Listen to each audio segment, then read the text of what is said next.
Welcome to the State of the Globe podcast from the Global Governance Institute in Brussels. In this podcast, we examine core issues related to all things that matter in the realm of global challenges and global problem solving. Today, we are delighted to sit down for an in-depth conversation with Dr. Samir Puri on the big questions related to global cooperation, competition, and what he refers to in the subtitle of his latest book as the Great Global Rebalancing that's changing our world. In his book, Samir, who has worked as a diplomat in the British Foreign Office, as an academic, and also now as a think tanker based in Singapore, argues that one of the most crucial developments we are currently witnessing is one of Westlessness, i.e., a waning influence of Western powers and Western power, and of the West in general, and at the same time a rise of influence of non-Western indicators of power, influence, and, well, ways of doing things in global politics. This does not mean that the West per se is in a hopeless decline or imploding, as quite a few pundits argue, but rather that the Western-dominated indicators, processes, and norms that have determined global governance and international cooperation since the Second World War are shifting dramatically at many levels and in almost every single domain of global politics. We talk about some of the empirical evidence that underpins his arguments and examine some of the most pressing political, economic, and moral implications for future policymaking. This also includes a conversation about how an increasingly fragmenting and pluralizing world can and will be governed, and how policymakers in both Western and non-Western capitals could and should respond. Samir, it's great to see you. Thanks for agreeing to talking to us. Joe, delighted to be here. Your book really comes at a very, very opportune time, important time, because these are discussions not only taking place in universities and think tanks, but also policymakers. In fact, you will be talking to one of the key EU institutions about some of your theses of the books. But you also managed to really focus on broad trends and a variety of topics here, ranging from identity to issues of language, but of course also the big topics of economy and also security. But before we go into that, can you briefly just fill us in on how you define, maybe let's start with the Global South before we go to the West, because of course that itself is a term very often used, but also sometimes maybe not entirely clear what it means, and maybe also whether it is a politically correct term, whether it's accepted by the countries we try to describe with that term and so on. So maybe starting off with that. It's a cartographically ludicrous term because, as you can see, most of Asia sits above the equator, frankly. So there's, I think, a simplicity around it which is quite captivating. But with my book, it's less about the Global South, more about the rest of the world and wherever that rest of the world could be found. If people prefer the term Global South, that's great. Probably the single most striking aspect of the Global South that gives many of its countries some coherence is the age of their countries. So Latin America aside, which, as we know, gained independence in the 19th century, many of these countries gained independence in Africa, Asia, Middle East in living memory still. 1940s, 50s, 60s, 70s. So that is, despite their incomparable individual identities, that does provide some sense of shared historical chronology. And it's really important to realise, especially if you're Western and we extol the virtues of our shared historical experiences, is to understand where commonality and maybe empathy might arise among countries outside of the West with each other. Mm-hmm. You hinted that a bit in the book, that you don't see really yet a kind of leadership for what could be called the Global South emerging. Not one single power or one single country, which may be a bit unlike what we saw in the West, where it was clear that certainly for security issues, the US has been and maybe still will be the key leader. But are there kind of emerging countries, groups that you think will be important for forging some kind of vision for all of these disparate countries? Yes, because one of the big inspirations for writing this book has been the expansion of the BRICS. And everybody understands the BRICS: Brazil, Russia, India, China, South Africa. And that in January this year expanded with 5 new members, or 4.5. Still unclear if Saudi Arabia fully joined. And closer to where I'm largely based now in Singapore, Malaysia and Thailand, 2 examples of countries that also want to join.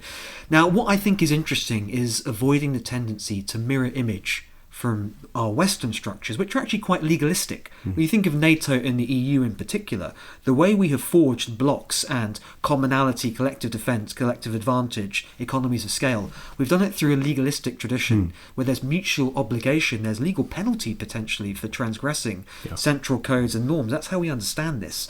I think an important thing to realise with the BRICS is there is no such instinct to move in that direction, partly because of the disparity of geographical positioning and the different historical origins. But it's often said America has and runs in security terms the largest sort of alliance structure and system in the world. That's true. And there's a sort of a sense, well, China only has one treaty ally, North Korea. I would probably put to people who make that characterization the possibility that China doesn't actually want mutually obliging, legalistic treaties. Actually, there is a different sense of commonality, of hierarchy, of coexistence that's being explored. And that's why I find the BRICS very interesting. As one sort of summary of all that, the BRICS is probably the most powerful forum of non-Western countries in modern history. I think that's a reasonable claim. Whether it's very coherent and can act in concert, I think is not the case because there's too much disparity. But inside of all of that, it does normalise the reality of non-Western countries, powerful and smaller, meeting regularly to discuss affairs in ways that make sense to them and their largest leaders, into which the West is not included. And I feel that is some historical novelty. Mm-hmm. What's your thought then on the power or the impact of institutionalization? So you pointed at the fact that that's something the West has been, or particularly again after the Second World War under US leadership, has been quite a big thing, institutionalizing these kind of relations, building hegemonic empire, as the international relations scholars would call it.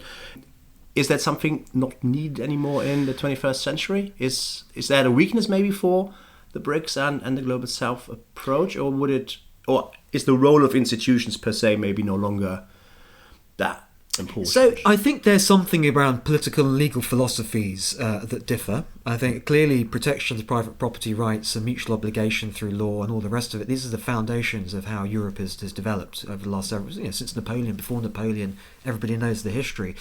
What I think is interesting is it is a disadvantage for the BRICS and for others in the Global South if they wanted to act collectively. But I actually think the difference is in the West, which is expanded over time. It's changed from Western Europe to North America, Australasia, the cultural West, old Christendom. Then there's been the westernization of Eastern Europe after the Cold War, all things that we know second nature. There is some geographical and cultural adjacency with these expansions. Mm-hmm. And there's no such geographical or cultural adjacency and commonality in the BRICS or in the Global South. So I think codification and collective action and organisation in the Western world is not even a possibility. Right. Actually, what I think is going to happen, and it allows, is if you are sanctioned by the EU, the G7, NATO, the West, if you're in the BRICS, you now have alternatives to turn to and forums through which to explore those alternatives. Mm-hmm. Very quick example, as we all know how Russia has offset Western sanctions with India and China. But even among all of that, there's a burgeoning Brazil-China economic relationship.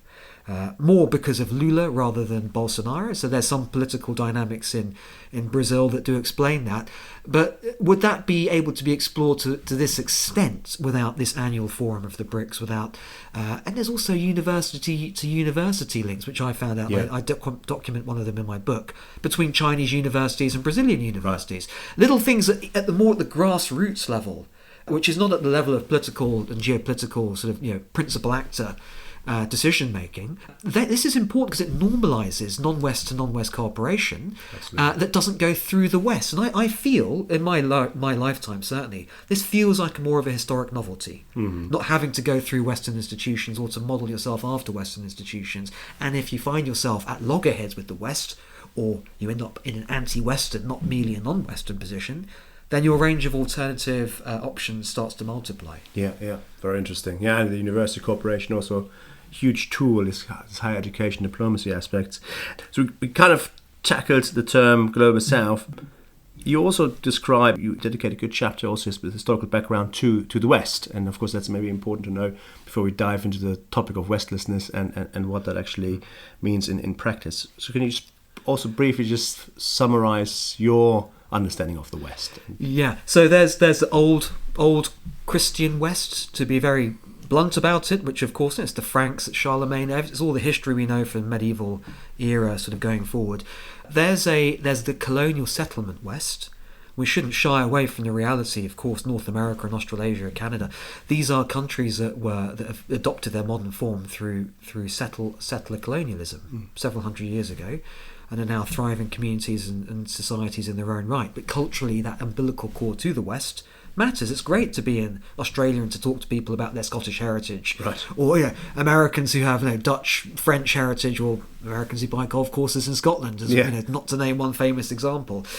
And then there is, I would say, a third layer to the West, which is its most modern evolution, and it's more of an international relations term, but the non-geographic West.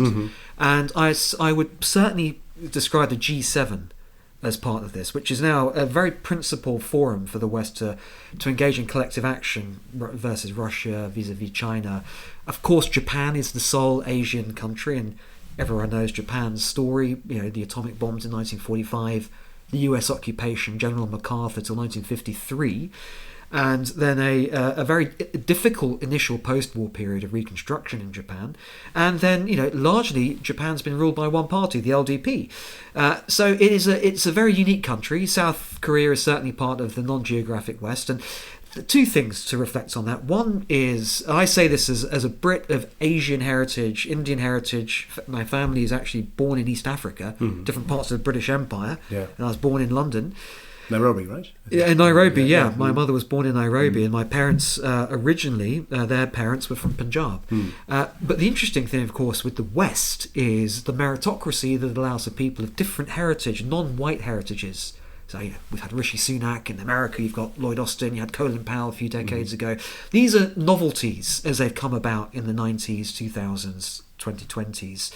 And that speaks to one of the enduring strengths of the West, which is its inclusivity. There are political difficulties there. But what that has meant is in parity with the diversification of heritages in Western countries, there's also been more of an openness to embrace the geopolitical West, to embrace others. So I think whereas Japan would have probably been in the 50s, 60s, 70s, a bit of a weird sort of appendage offshoot, and then of course in the 80s, the US was very competitive with Japan at the economic level. The Americans felt Japan was ungrateful by outcompeting them in the analog electronics markets, as we know, Sony and everything else, Nintendo. But now it's incumbent on the West, because its share of the global pie is shrinking in GDP and population terms, to actually put more stock in this inclusivity and this open embrace. If for no other reason, not because of a humanitarian, kumbaya sort of reason, if for no other reason than in order to maintain global leadership positions, the West has to credibly engage with and partner with non-Western countries and non-Western peoples. I would argue, for the first time in the history of the ascendancy of the West, to this extent. There's always, of course, been partnerships, but I think to have this quite fungible, open notion of the West, the alternative, and this is an interesting, just to round off my answer, Joe, the alternative is actually a vision given by populists in all of our countries, which is more nativist. It is, as we know, more European or North American white-centred in terms of its views. It's not necessarily always racist, there are different views. But I think actually populism, which is a reaction to domestic economic hardships, I think it's also a reaction to a subconscious sense in the West that the West has peaked globally, and actually what has been a very privileged position for Western countries, in which they've been the aspirational centres of global attention, and the sun around which much of the rest of the world orbits, there's change happening. And I actually, with the populists, I don't vote for them, but I can see where they're coming from, which is there are anxieties about, of course, they manifest for everyday voters through immigration concerns, but at a global level, there's a slight sense of slightly losing control of being able to write the script, not only for your own country, but also for where your part of the world fits into the rest of the world. Yeah, it can be easily exploited. I think you touch on that in your politics section of the book, of course, also on the role of social media and the brittleness of even Western democracy. So that would be interesting. We'll come back to that. But before we dive into the details, maybe could you, brief ways, without giving away too much from the book, of course, summarize your thesis, the main thesis of the book, and maybe we delve then into the term Westlessness, yes, which you acknowledge, ironically, from a very Western think tank discussion, the Munich Security Conference, of course, coined that term a couple of years ago, and then you really now give it very extensive treatment. And the MSc is duly credited. And what I liked is they, of course, put out this theme and it's to invite debate. So I thought, well, let's have a debate about this. And I sort of felt the MSc produced a very nice report in 2020. Then I think, the pandemic and also the Russian invasion of Ukraine, which consolidated Western identities around NATO and a sense of understandable defensiveness. I never felt the term got much more traction after 2022 than maybe it could have done. Why I use the term, why I like the term with due citation to the MSc, is it's the second syllable less. So, of course, if I wanted to sell many more books, I could say Collapse of the West. I could put like a burning Eiffel Tower and a collapsed Statue of Liberty and say the West is doomed. But with some strong commitment to intellectual and academic integrity, and this book is a study of the extent to which the West is challenged and its influence is slipping or will slip. It's a very uneven picture, and there are some quite key indicators where the West's influence is very, very much slipping, not because of active challenge by antagonists, but also because just the wheels of history have turned. It's nearly 80 years since Bretton Woods. That's a long time. As we've seen from the US election, with all due respect to something that's 80 years old, after 80 years, there needs to be maybe an MOT just to check. More difficult, exactly. But that is the term, and it's only about reflecting on what the lessening means, and the thesis is very simply explained as follows. Both the material aspects of rebalancing, GDP, hard power, as we described, military balance, but also the intellectual, emotional, and cultural aspects, because I think multipolarity does have cultural and intellectual implications too, very simply because the world, through no one's fault, through no one who is alive today's fault, has hierarchies that have emerged due to certain parts of the world diffusing their influence to others, and that influence not always being two ways. And that's not me making a moral judgment over that. Everyone will have their own views about the expansion of Europe, and that's really, the book is open to anyone's views. The reality is just, there isn't, I don't think, another chapter of an expansion of Western influence globally. It will persist in many ways, and the book's thesis is about distinguishing the areas that will persist from those, as I say, that are already receding. Yeah, very interesting. Well, I guess some commentators or scholars will probably say it for someone's fault. They will look, of course, maybe at power structures or power maintenance that will favour the West over non-Western actors. But going into a bit more detail, what I like about the term that you expand on is, by Westlessness, you don't mean anti-Western, you don't mean necessarily, it can be, the groups that also facilitate, let's say, the decline of Western influence can be anti-Western, but they don't have to necessarily be. They can just simply be non-Western. And you also make the case about India, for example, that it just simply has non-Western views rather than anti-Western views, which is very, very helpful. But you also make, and that makes the book great, very clear empirical arguments about where we can really pin it down. Because in many debates about rise of global south, decline of the West, this is all often very, very general and it's very anecdotal. But you have hard data to prove it, not only hard data, but also then going into culture, identity issues, perceptions, and so on. So could we run through some of the key indicators that clearly show, however we want to turn it, this is very clearly indicating that we have less of the West in terms of influence and simply a shift to other centres. And by the way, Joe, I love the way you characterised it. One of the great joys as an author is once the book is out and people read it, is to hear a reflection back on the way the approach has been pursued. And you're absolutely right. We all talk about this. We all feel it in our bones that the world is going through a transition period. But now it's incumbent on us to actually reflect and to study. And then actually when you start to reflect and study, you start to move away from like a headline shocking, that China is going to take over the world, we'll be speaking Mandarin. These are bumper sticker reflections on extraordinarily complex transitions that are occurring. And a couple of the transitions I'll reflect on, just 2 or 3 trends. because I move between qualitative and quantitative, Yeah. and I'm a trained political scientist, so when I don't have particular subdisciplinary training, of course I phoned up the experts and read their peer-reviewed work, and there's nothing better for an expert than to receive an email saying, please talk to me about your pet hobby horse expertise. That's what we hope for every day. Yeah, exactly. Yeah. So I got on the phone to the UN Population Division in New York. That's where we derive most of our best demography projections. And to summarise very simply, in 1950, which is a year that either we remember or our parents will probably remember, about 1 in 3 people in humanity was in a Western country. I can't necessarily say they're all Western, but that's a reasonable synonym. It's about maybe 28-29%, so nearly 30%. In 2050, a year that is almost as far forward as 9/11 is far back, just to put that into perspective for people of our age, the projection is that Western countries will account for closer to 1 in 10 people. And that obviously is driven by changes in fertility rates in the West, greater empowerment for women. Again, it's not to me make a moral judgment over this. It's not also for me to explain, because I'm not a demographer, why this has happened. We also understand, birth rates are very high in some countries. Infant mortality remains high. Women's education hasn't moved forward. So it's not an automatic benefit to have larger populations.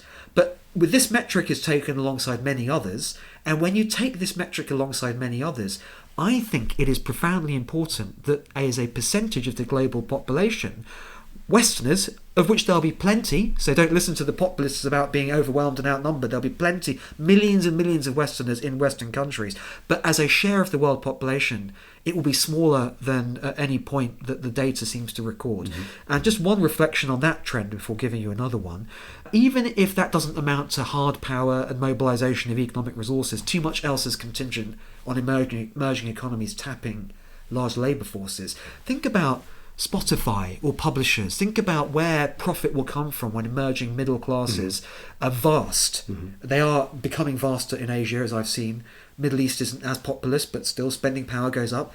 Parts of Africa, there are middle classes that are coming up with more disposable incomes. Of course it will change the tastes that are being catered for, the language groups that are being met. Of course it will. And that's, I think, really important, because the experience of being non-Western, and I say this from my own family history, as I say, parents born in different parts of the British Empire. I've lived in Singapore for 4 years. Experience of being non-Westerners, you actually imbibe and take in a lot of cultural and academic and intellectual product from the West. And again, not passing judgment over this, often it's high quality, even if it's not high quality. Sometimes there wasn't that being produced indigenously. And I think that balance will not stay static going forward. One other quick indicator, and I tried to make this tangible for the reader with the example of G7-led sanctions against Russia after the heinous invasion of Ukraine. Back when I was going to university as an undergraduate, year 2000, not that long ago, just yesterday. Absolutely, I agree. Same year as me. So there we go. Just yesterday. Just yesterday. Just before I got the Eurostar, actually. The G7 accounted for 65% of the global economy by nominal GDP. That's really recently in my mind, and I'm not just saying that as a joke. It's not long ago, 20 years ago. It is dropping to below 50%. It's projected to drop to potentially below 40%. And we know why that is. European and Japanese economies don't have the productivity growth. The US does, and it's actually the US share of the G7 is increasing with every passing year, because the US retains its 25% nominal GDP share of the global economy.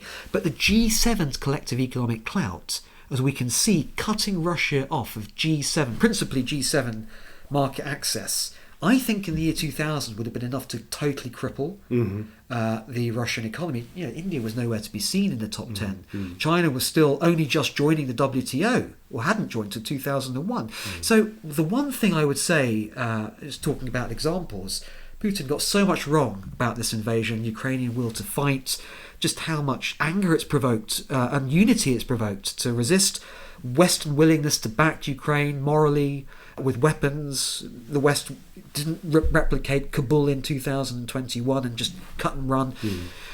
But he did get his assessment of the changing global balance of the world economy correct. Yeah. And then there's a task for Russian bilateral diplomacy with India, with China, with Iran. They're all very different engagements. It's engaging the BRICS, it's expanding the Shanghai Cooperation Organization.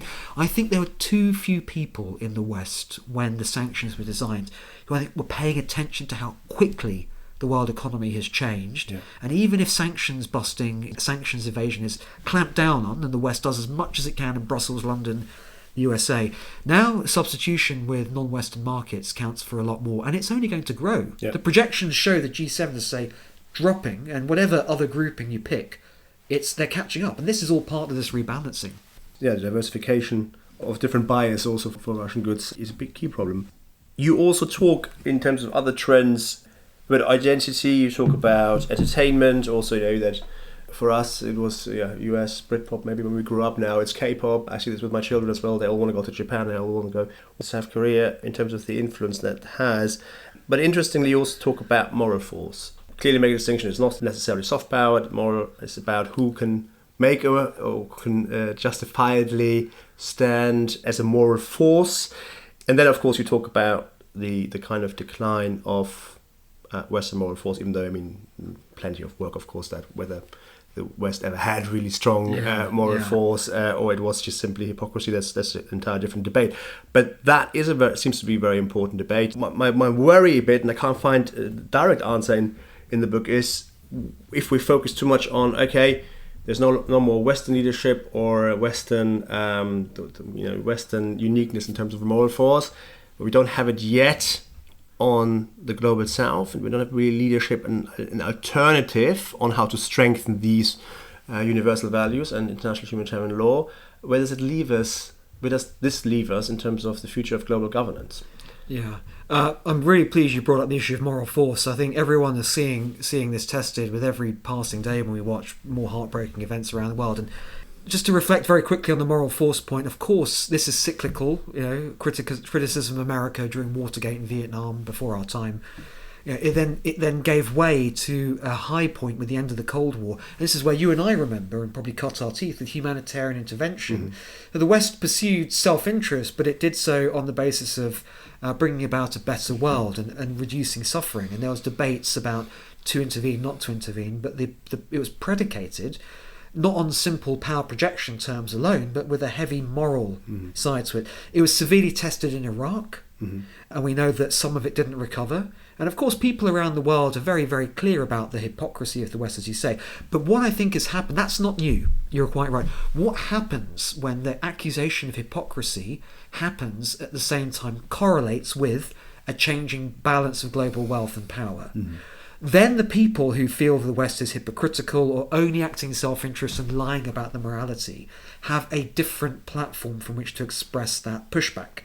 There's another trend, which again is, I think it's so obvious we just forget it, which is controlling the global commons in terms of the way in which debate happens, which messages get out. So the internet means that news stories from newspapers on the other side of the world are now read by global audiences. That is new. I know it's an obvious point, but if you're 25 today, you don't probably realise that 15 years ago, 10 years ago, that still wasn't the case. So now the ability to mount the counter argument and to reach global audiences, and for the West to, through The Economist or the FT or other, or Tony Blair in the 90s, to taking up television space.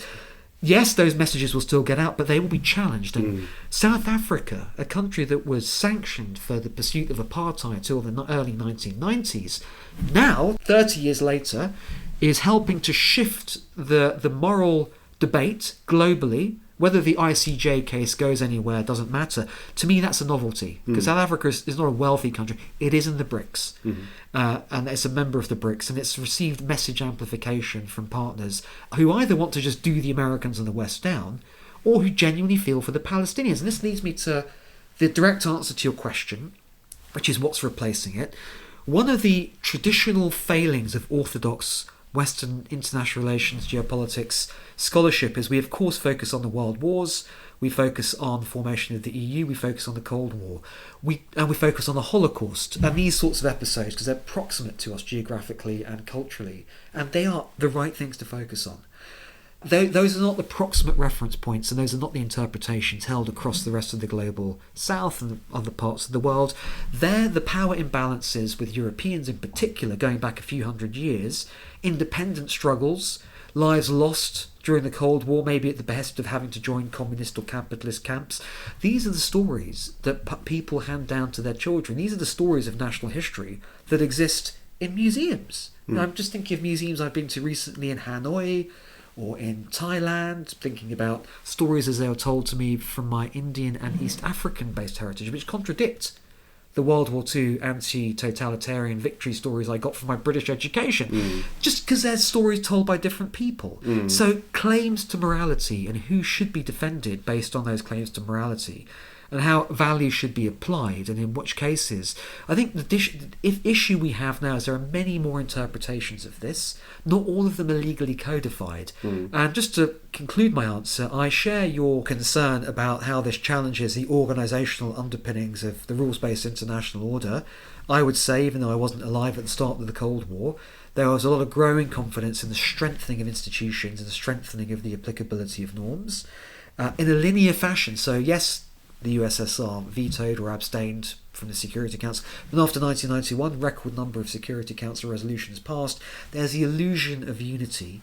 But that illusion, I think, was heavily cloaked by the geopolitical, geoeconomic weaknesses of challengers, alternatives, and simply non-Western states. And now that rebalancing is happening, we don't have answers as to what will replace it, whether it will be a dysfunctional set of institutions, parallel set of institutions, chopping and changing, the coexistence of multiple systems. So, I mean, these are all viable futures, but I think it's going to take years and decades to reveal itself. Yeah, I get that. At the same time, of course, answers need to be, had now. So for the suffering of, whether it's more than 40,000 Palestinians in the Middle East or Ukrainians or those that really now see every day that some of the key institutions of global governance, such as peacekeeping, but also protection of civilian ideas, the International Court of Justice, one of the principal organs, need to be strengthened. The question is, who would in this Westlessness world be emerging to strengthen exactly those institutions? You make the argument that there is a push for democratizing these institutions, so non-Western countries want to have a bigger seat at the table rather than designing a new system. We heard Modi at the G20 talking about global governance as it is now doesn't work, but we haven't heard an alternative proposal.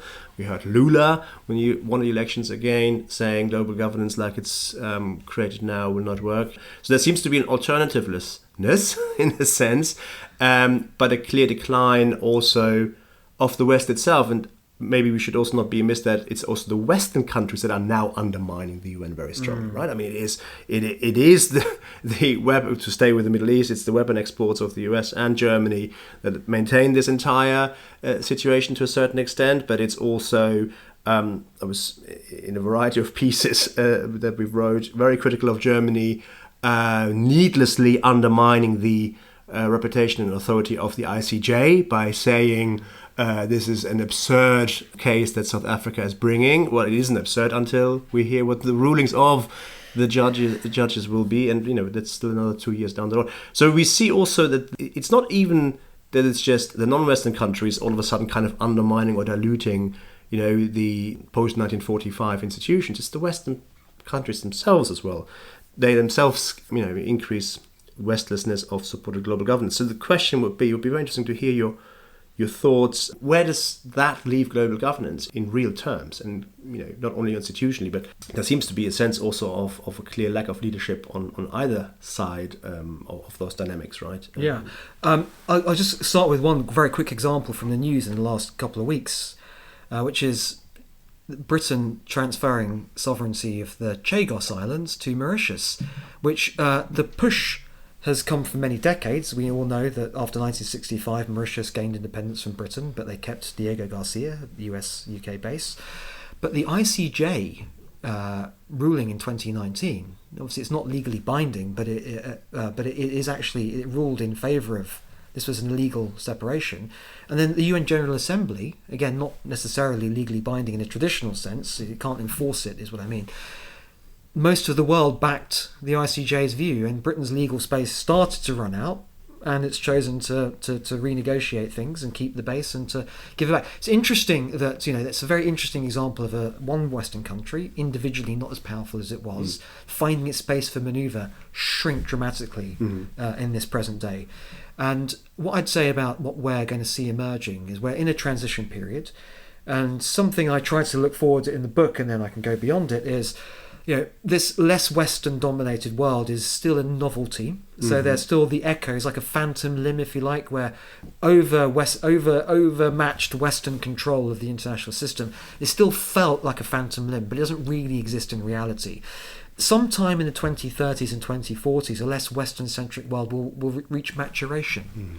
Now, this is, of course, assuming we don't have a horrific World War III. So putting that or a civilization-altering effect aside, we can talk about that separately. What do I think will emerge? What seems to be the case is, because I don't find Global South voices have universalistic, globally applicable antidotes and solutions to things. That's a very particularly Western thing, which is... and I go into some of the origins of that, and you'll also have your understandings as some of it comes from Christianity, actually, and it's not a bad thing because it's about the betterment of humanity. But that's not how debates are had in China and India. It's not. Yes, there's a global civilization initiative that Xi Jinping has put his name to, but that's new ground to say it's global. But what's interesting about those initiatives is a lot of them then still say we respect a lot of plurality, aka we don't really care about what others might call misdeeds in other countries. What we care about is harmony, stability, favourable trading conditions, respect for hierarchy, these other sorts of principles that don't really map onto the West. Where does this seem to say we're leading to? I would conjecture, because I don't have a crystal ball, I would conjecture that we're going to see many more regionally tangible governance approaches. Whether it's, I don't necessarily think it's just minilateralism. I don't think it's with that much of forethought. You start the Shanghai Cooperation Organization, so therefore you're going to run Central Asia. But I think Central Asia is a good example with the SCO. There's no way the Western world can influence Afghanistan really and Central Asia. It's China and Russia principally, but also the actors there. And I would imagine that the governance of that will now unfold according to the economic interests of the big actors, their predation potentially, also the SCO Charter to some extent. This is all rather otherworldly when you think about it. I don't think that will suddenly happen in ASEAN with Southeast Asia, but what I do think will probably happen is something like ASEAN or something like the African Union may actually start to mix and match global universalistic norms with local resources, local approaches in ways we haven't quite seen, but ways that we understand from the EU and Europe. Because we actually understand there's quite an interesting division of labour between global governance as conceived in the New York UN and governance as executed and pursued by Brussels. We understand that there's a split between regional and global levels. I think there might be the empowerment of regional organisations in other parts of the world, so long as there are powerful enough countries that wish for that to happen. And there's a last theme on that. I know in Britain we used to joke about the Franco-German axis dominating Brussels decision-making, but there's a real point, which is the biggest economies centrally located, the nucleus of what was the EEC, obviously has more of a dominating stake. So, with BRICS, with SCO, you would imagine that, China will have a dominating stake, Russia will have a big stake. With ASEAN, Indonesia is now the 16th biggest economy. And Prabowo Subianto, the incoming, now president of Indonesia, has more foreign policy ambition, like playing greater roles in ASEAN when Indonesia becomes more wealthy in decades to come, is reasonable. And it's not that to make ASEAN work you then phone the Indonesians, but one would assume that Indonesia would probably have resource, ideas and influence that it could actually utilise on the basis of ASEAN sort of non-violation of sovereignty, non-intervention sort of rules. So to bring all that into one formula, as you say, maybe the subject of another book, but I actually think, I don't think it's G0. This was the Ian Bremner book from 10 years ago, I think.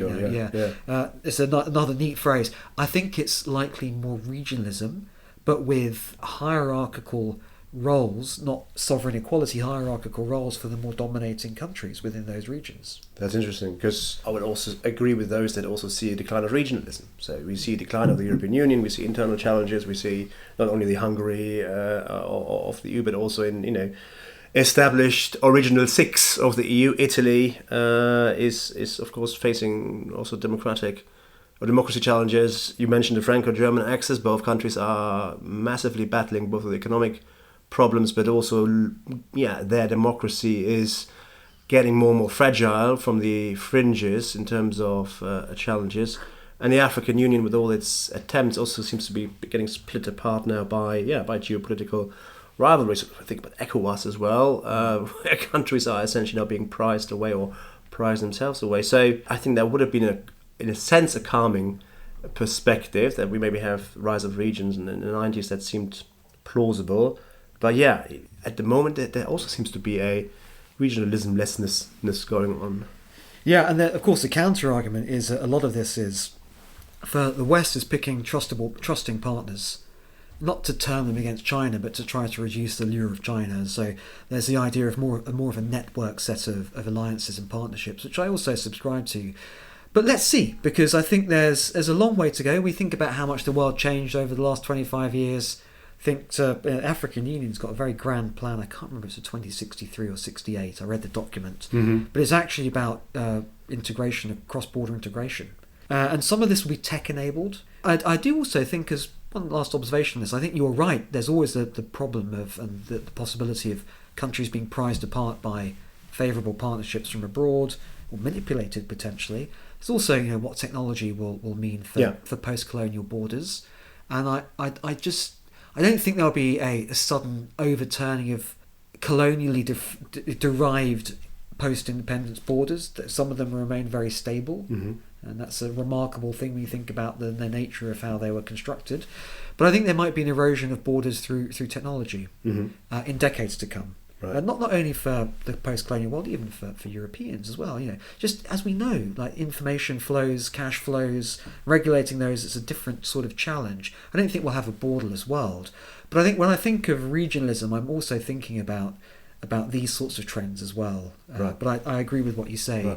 Right. But just one very final reflection. Interesting, as I say, it's my first visit to anywhere in the EU since 2019.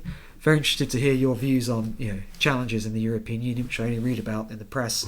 The EU is probably the most regionally integrated region in the world, and it's a model for others who wanted to follow. So probably the EU will lose some of that coherence. Maybe the European project will reach its limits of integration, maybe even expansion, arguably. Mm-hmm. And other places might actually increase some of their regions. So maybe there's a meeting point somewhere in the middle, because I think the EU is set in its peak and almost an impossible aspirational challenge for regional integration with the currency, with Schengen and everything else.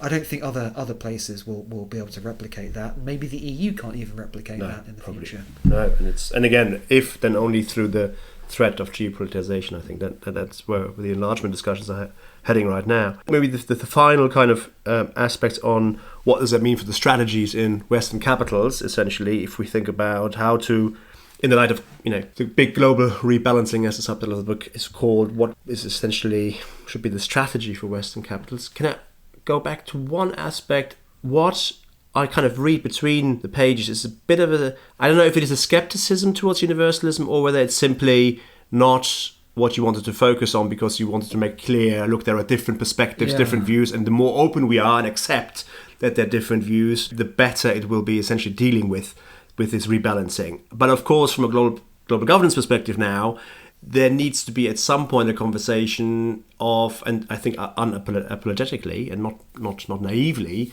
whether kind of universal aspirations are no longer part of the equation of today's and tomorrow's world. So are we essentially to accept, to say that the belief in human rights, in the Universal Declaration of Human Rights, the belief in individual and both collective liberties, the belief in international humanitarian law, protection of civilians, was never really sincere, or is now being ignored so much that it lost its meaning, or it's simply just a far away baseline on the horizon, which we still know is there, but we're drifting away from it?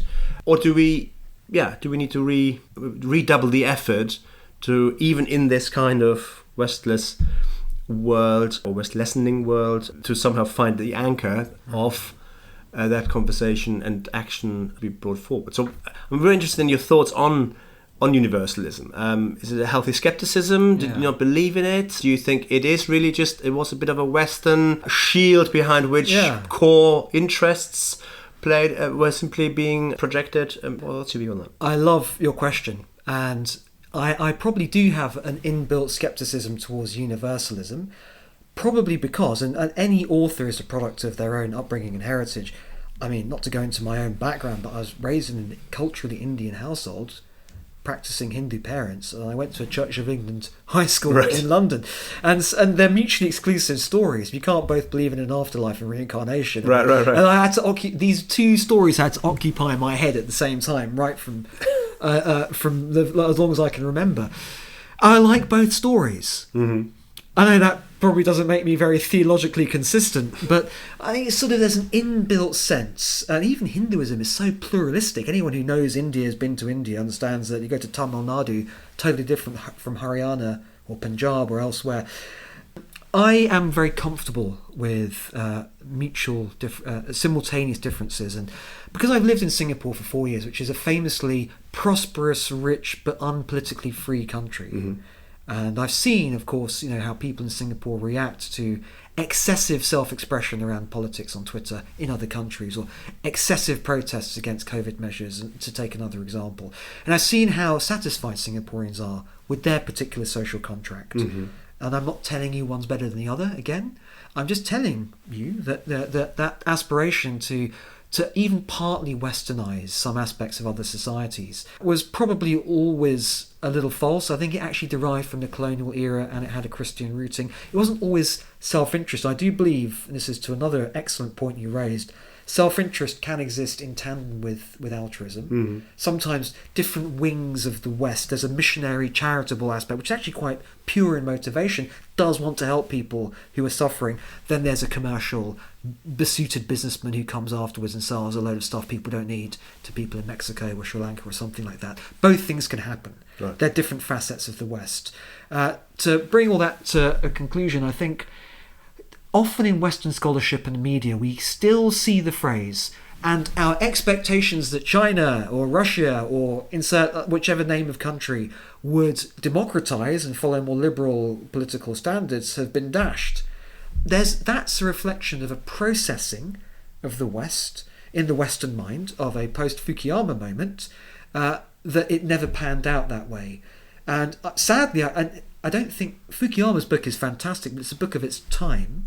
It reflected a power balance of a particular style, and around the rest of the world, where there's a long, deep cultural rooting in Islam, in Hinduism, in Confucianism, in other faiths, there's a very clear understanding that the era of excessive Western dominance and influence was an era among several, and that there's a return to now a different era. But there's obviously a new era, but you're able to take the westernization parts as well as the other parts and mix them together. And if the West criticizes you, you can just go to an alternative. Right. So you won't starve necessarily in terms of balance of trade. Yeah. And I don't think there's a future for universalism. One last point on this, I think there are some standards around, protection of life and other things, which, every culture has a vision of this. Every culture has a vision of justice and morality. But I think the way it's articulated won't have that Christian legalistic roots, and it won't have the inbuilt biases that actually, understandably, favour people who feel more Western, mm-hmm. or look more Western. Mm-hmm. That does happen. Mm-hmm. In the UK, big debate: do we treat Afghan refugees in the same way we've treated Ukrainian refugees? Not to go into that debate. There are other parts of the world where an Afghan refugee will look and feel more at home than a Ukrainian one. Then, of course, there's a question: why is the Afghan refugee going to the West anyway? But that's for another matter, I think, and that migration flows are a very complex topic. Right. Thank you. Yeah. So the last but not least, what would be the kind of policy? You worked in policy advice quite a lot. What would be the kind of advice for Western capitals, but also non-Western capitals, to do with this? If we think about it in terms of what your let's say definition of global governance in a sense is avoid Armageddon. I think that's at least how I read it. So that at least that is of course the baseline for sure. but what would be your, in this Yeah. kind of Westlessness world, your strategy? Good point. And, I have a policy background. I worked in government for a number of years, so I'm very keen to identify areas of effective Western global influence policy. And I have to say, especially living in Singapore, I've actually felt the EU's regulatory influence is something I didn't really feel or know, because I don't work in the commercial sector. Now, of course, Singapore's a very commercial town, so I feel the impact on supply chains and on company practices. And a scholar, a lady called Anu Bradford, I don't know her, she wrote a very good book about the EU's superpower being its regulatory influence. Brussels effect. Brussels effect, yes, yeah, and I yeah. quote it. It's a really good book, and if people would like to follow up on this theme, she's, as I say, I consult experts. Her expertise and her exposition of this is brilliant, because I've seen EU delegations come to explain to companies, whether Western or not, do you realise there's a deforestation regulation coming? If you source your material from land and you're not reforesting, you can't sell it in the EU. Now that's benign, it's not coercive, other than commercially encouraging, which is, there's 500 million people here, guys, some quite wealthy countries here. You don't want to sell your coffee to Europeans who love coffee because they have long commutes, they have to have their coffee. So that's interesting, because it's an evolution of Europe teaching others, and Europeans love to teach others. This is the thing. It's sometimes been done at the barrel of a gun, sometimes been done through deep inequity. It's a nice evolution of that, because there's so much that different cultures, different parts of the world have sometimes had experiences that others are yet to have. That also goes the other way, by the way. It's a different question. Wonderful. Samir, thank you so much. We've been through a lot of issues here, and again, I really massively enjoyed the book. I think it's an excellent treatment at the right time by the right person. So again, thanks for the conversation and thanks for the fantastic book. Thanks for having me, and thanks for the fantastic questions. Thank you for listening to the State of the Globe podcast. For more information and analysis, visit globalgovernance.eu. Until next time.